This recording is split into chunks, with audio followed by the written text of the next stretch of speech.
यह कहानी है फातिमा और उसके बेटे नाजिम की, जो कि बहुत ही गरीब थे। फातिमा लोगों के घरों में काम करके अपना गुजर बसर किया करती थी। उसी गांव में एक अब्दुल्ला चाचा थे, जो गांव में सबसे अमीर थे। फातिमा उन्हीं के घर पर काम किया करती थी। एक दिन की बात है, अब्दुल्ला चाचा के घर बकरा आता है। नाजिम उस बकरे को देखता है और बकरे से खेलने लगता है। तभी अब्दुल्ला चाचा का लड़का कासिम आ जाता है। चल हट मेरे बकरे के पास से, ये तेरी औकात से बाहर है। तुम गरीब इसे छू भी नहीं सकते। कभी देखा है ऐसा बकरा सपने में भी? सपने में भी मत सोचना ऐसा बकरा लेने की, तुम्हारी औकात से बाहर है। फातिमा दूर से सब कुछ देख रही होती है।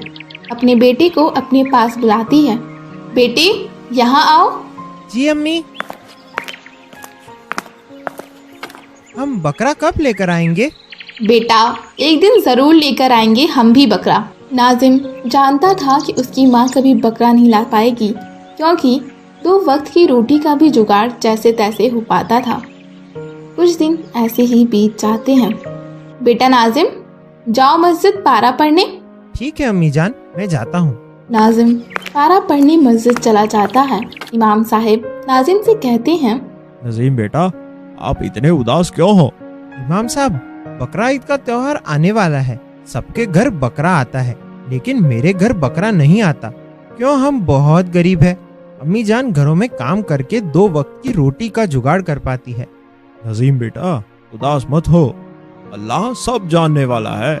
वो गरीबों का हाल जानने वाला है, उसकी रहमत सबके लिए है। इमाम साहब हमारे यहाँ तो कुर्बानी का गोश्त भी नहीं आता। कोई नहीं, इस बार तुम मेरे पास आ जाना, मैं आपको ढेर सारा गोश्त दूंगा, फिर आप उसकी बिरयानी बनाकर खाना, अल्लाह का शुक्र अदा करना, ठीक है?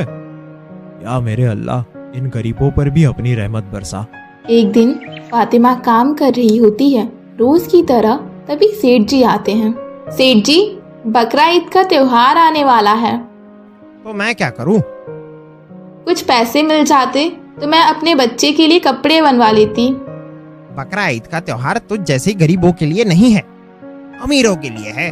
चल जा यहाँ से, कोई पैसे वैसे नहीं मिलेंगे। पहले से एक तो काम सही तरीके से नहीं करते हो, तनख्वाह पहले से मांग लेते हो। जाओ अपना काम करो। फातिमा उदास मन से चली जाती है और रात भर यह सोचती है कि ईद के त्योहार पर भी उसे मायूसी देखने को मिलेगी। अम्मी जान आप इतना उदास क्यों हैं? कुछ नहीं मेरे बेटे, बस अपने नसीब को कोसती हूँ मैं। तेरे लिए कुछ भी नहीं कर पाती। तेरे अब्बू जिंदा होते तो तुम्हें ये दिन देखने को ना मिलते जो मेरी वजह से देखने को मिल रहे हैं। या अल्लाह हम गरीबों पर अपनी रहमत फरमा। अम्मी जान आप उदास मत होया करिए, मैं आपसे कुछ नहीं मांगूंगा, ना ही कपड़े ना ही खिलौने। अगले दिन गांव के सभी लड़के अपना बकरा लेकर घूमते हैं, जो अच्छे अच्छे पोशाक पहने हुए होते हैं। बकरे हर तरह के थे। नाजिम उन लोगों को हसरत भरी निगाहों से देखता है, सोचता है कि काश मेरे पास भी एक बकरा होता। और नाजिम हाथ उठाकर अल्लाह से दुआ करता है, या मेरे अल्लाह, क्या मेरे पास कभी मेरा बकरा नहीं होगा जो तेरी राह में कुर्बानी दे सकूं? मुझे भी एक बकरा चाहिए। अपनी रहमत की बारिश हम गरीबों पर भी कर दे मेरे मालिक, मुझे भी एक बकरा दिला दे मेरे मालिक। तभी नाजिम रोते हुए रास्ते से जाता है। उसे एक पत्थर से ठोकर लग जाती है और काफी चोट आती है। वह देखता है कि उस पत्थर के नीचे एक सोने की अंगूठी होती है, जो बहुत चमक रही होती है। नाजिम उसे देखकर बहुत खुश हो जाता है और जल्दी से अपने घर जाता है। अम्मी जान कहाँ हो? जल्दी आओ। क्या हुआ बेटा? अम्मी जान देखो मुझे क्या मिला है। यह तो एक सोने की अंगूठी है, कहीं तुमने चोरी तो नहीं की? नहीं अम्मी जान, हम गरीब जरूर है।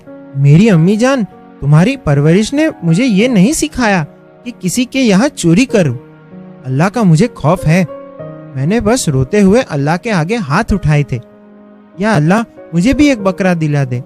और मैं रोते रोते घर के लिए आ रहा था, तभी अचानक मेरा पाँव एक पत्थर पर पड़ता है और मैं गिर पड़ता हूँ।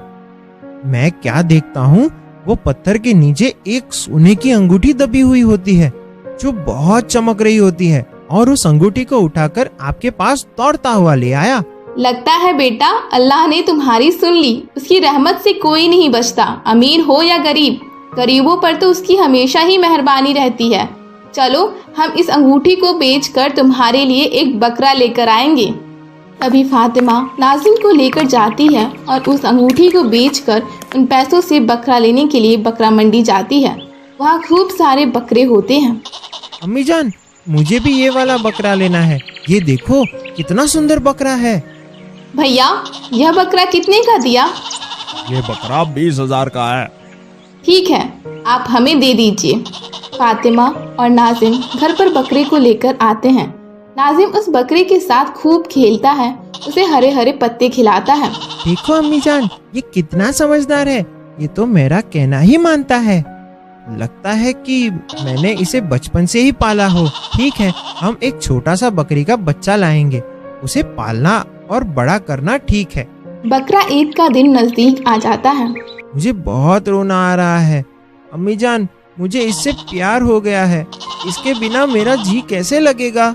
कोई नहीं बेटा, अल्लाह के घर जाकर यह बहुत खुश रहेगा। वहाँ ये अकेला थोड़ी होगा, वहाँ तो लाखों इसके दोस्त होंगे। सच अम्मी जान?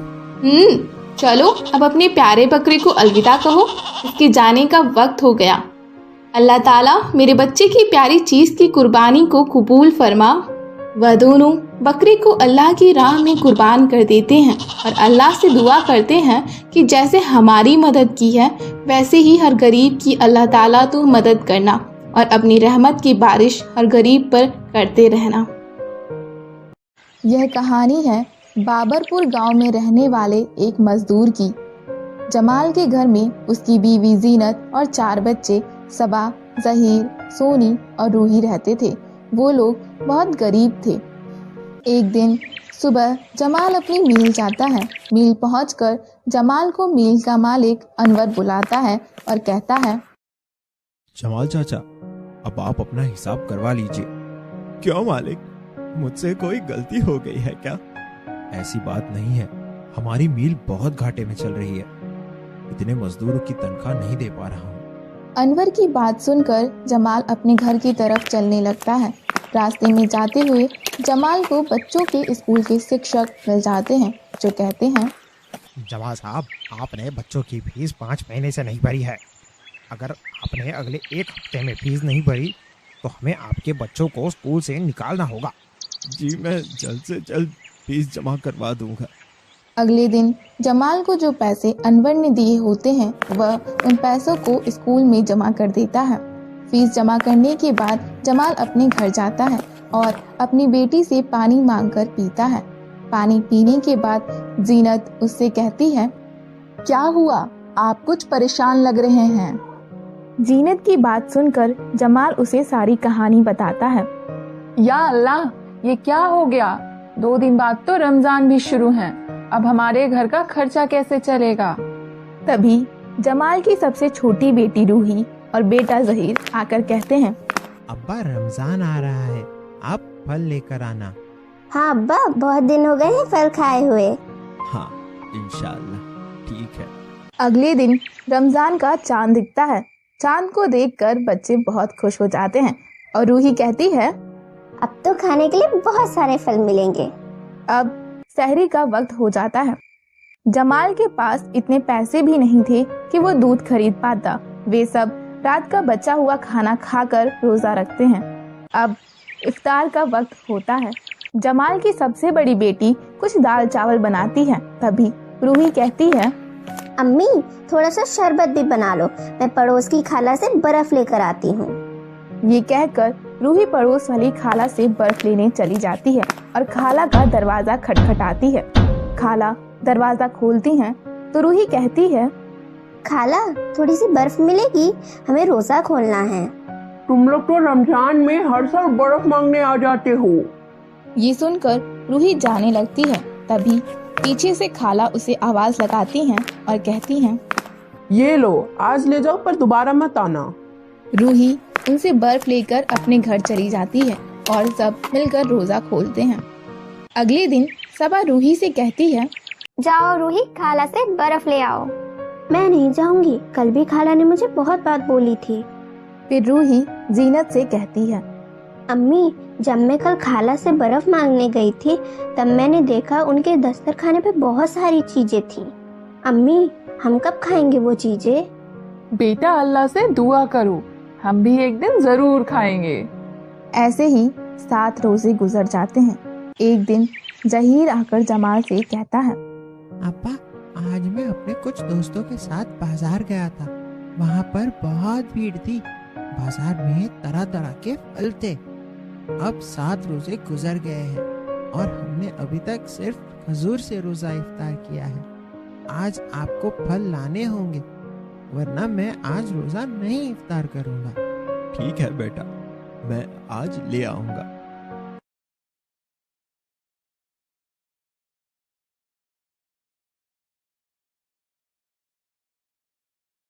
ये कहकर जमाल बाजार चला जाता है। जब जमाल अपनी जेब में हाथ डालता है तो वह देखता है कि उसके पास सिर्फ 50 रुपए होते हैं।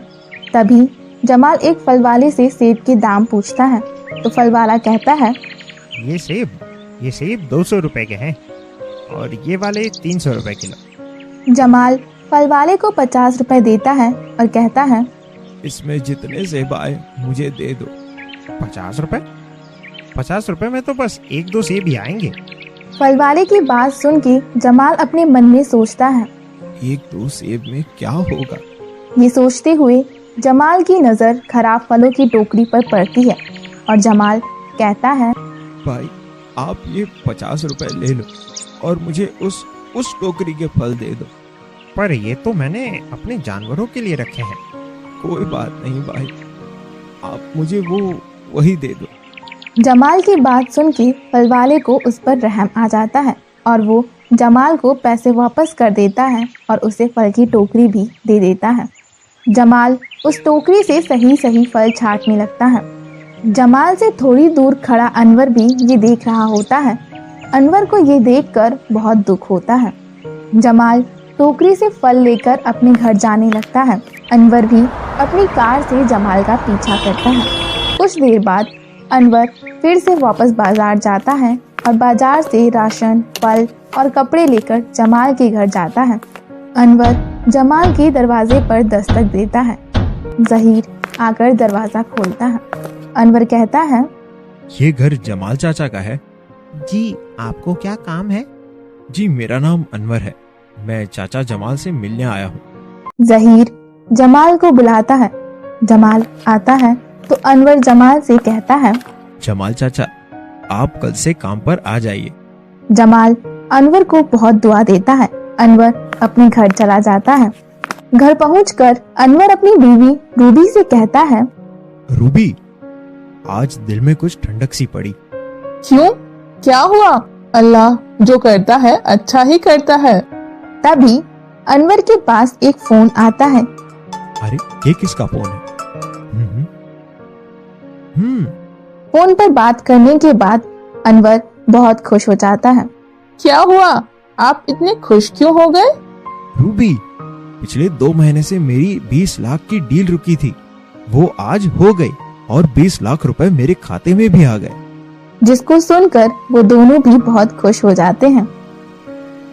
अगर हमारी कहानी अच्छी लगे तो लाइक करें, शेयर करें और सब्सक्राइब करें।